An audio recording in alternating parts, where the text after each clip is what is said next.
A la Vall d'Albaida ha tornat més de 300 anys enrere en el temps.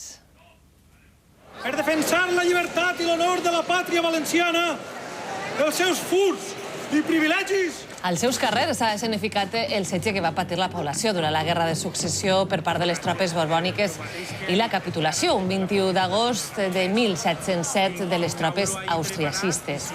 Segons els historiadors, la negociació va permetre posar fi als combats amb unes condicions més que acceptables en vist de la violència aplicada en casos com el de Xàtiva. A Bocairent, la guarnició es va poder retirar amb les armes fins a Catalunya i els habitants de la vila van poder salvar les vides i les propietats.